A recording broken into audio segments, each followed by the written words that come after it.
Ubivne Sachar Yod'ei Bina.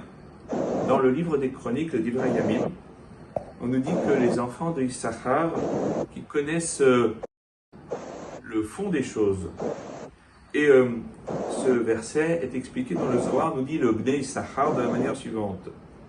On nous dit que au moment où eh bien, la justice plane dans le monde, eh bien, il y a la miséricorde de Rachamim divine qui est là. Et chacun est en train de trouver sa place. Et on nous dit effectivement que dans le jour de Kippour, que nous allons célébrer avec recueillement et avec joie dans quelques instants, eh bien, le verset de la Torah nous dit « Les ta'er etrem mikol hatoterem » pour vous purifier de toutes vos fautes. Et le Hari HaKadosh explique ce verset de la manière suivante, que les 10 jours de pénitence qui séparent Rosh Hashanah de Yom Kippour, Aseret Yemei HaTeshuvah, sont en fait le complément de la malchoute, de la royauté divine. Et on l'explique de la manière suivante, puisque le mot Teshuvah, ça veut dire Te'ashuv Hashem, reviens vers Dieu. Et on nous dit bien à cet instant, Veshavu Banim Yigvulam, les enfants vont revenir dans leurs limites, c'est-à-dire qu'on va retrouver la place qui était la nôtre avant les fautes que nous avons pu commettre durant cette année. Nous allons retrouver notre place originelle, purifiée de toutes nos fautes, blanchie dans le sens beau et noble du terme. Et donc, on sait que les 10 jours de pénitence vont être le fruit de nos actions dans la Torah et dans les Maasim Tovim, dans les bonnes actions. Et une Teshuvah Shelema, il y aura un repentir sincère, eh bien c'est Tashuv Hashem, c'est quelque chose qui va nous permettre de retrouver notre place.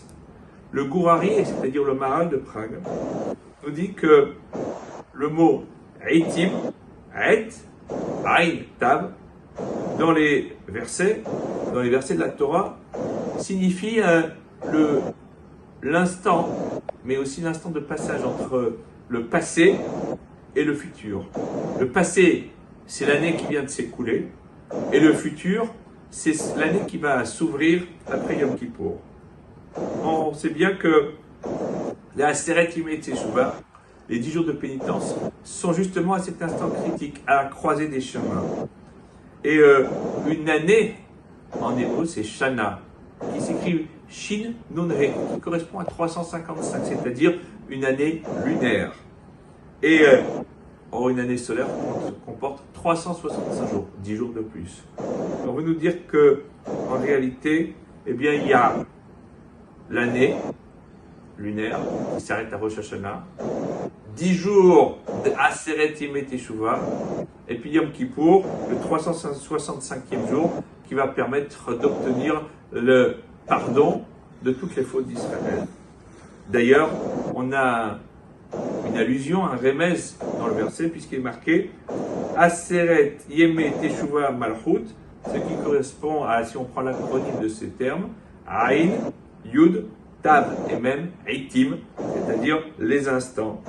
Et on veut dire qu'à ce moment-là, eh bien, la royauté de la maison de David sera totalement établie, c'est-à-dire que nous aurons récupéré tout ce que nous avons perdu durant l'année par nos fautes, et que grâce à notre Teshuvah, notre repentir sincère, Hachem aura recouvré la quintessence de sa royauté sur terre et dans les cieux, et que grâce à cela, eh bien, tous seront inscrits dans le livre de la vie.